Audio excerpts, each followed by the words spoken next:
दिल्ली एक ऐसी सिटी है जो रात भर जागती रहती है, लेकिन जब कोई अनहोनी घटना होती है तो यह शहर बिल्कुल शांत हो जाता है। 11 अक्टूबर 2024 की सुबह लगभग 3 बजे दिल्ली के सराय कालेखा रोड पर एक लड़की बेहोश पड़ी थी। वहां से काफी लोग गुजर चुके थे, लेकिन किसी ने भी उस लड़की की मदद नहीं की।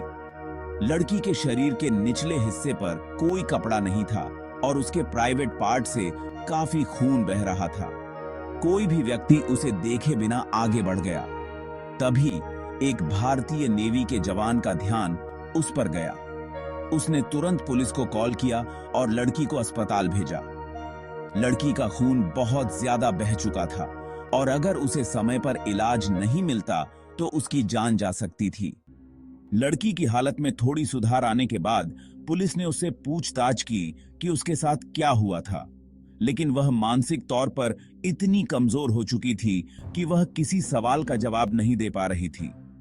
पुलिस ने लगातार कोशिश की, लेकिन लड़की कुछ भी नहीं बता पाई।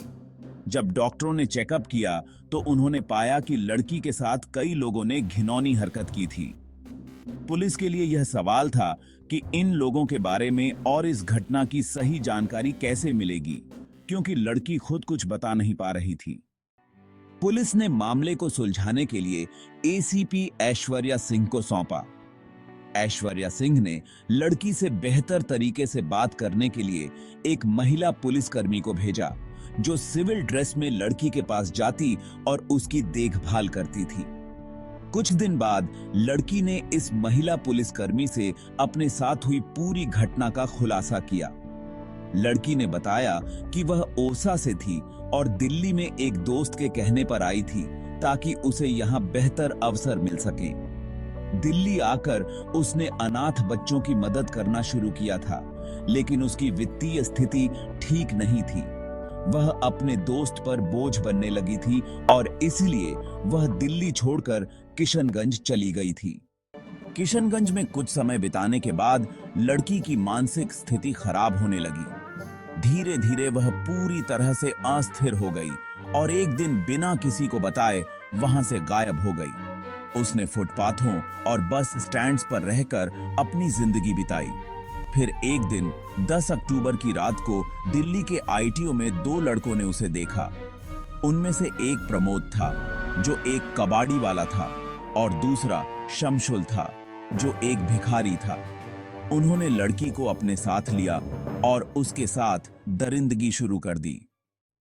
जब वे लड़की के साथ यह घिनौनी हरकत कर रहे थे तो एक ऑटो ड्राइवर ने यह सब देखा और उन दोनों को पीछा करते हुए पकड़ लिया।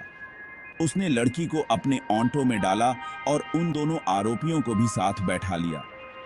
फिर वे सब फिरोज शाह कोटला के पास पहुंचे, जहां उन्होंने लड़की के साथ फिर से दरिंदगी की। जब वे संतुष्ट हो गए तो उन्होंने लड़की को वहीं छोड़ दिया और वह चले गए, यह सोचकर कि लड़की की मानसिक स्थिति इतनी खराब है कि वह किसी से कुछ नहीं कह पाएगी। लड़की मुश्किल से होश में आई और पैदल चलते हुए सराय कालेखा रोड पर पहुंची। वहां एक भारतीय नेवी के जवान ने उसे देखा और पुलिस को सूचित किया। पुलिस ने तुरंत कार्रवाई करते हुए लड़की को अस्पताल भेजा और इस मामले की जांच शुरू की। एसीपी ऐश्वर्या सिंह ने मामले को सुलझाने के लिए 10 टीम्स बनाई।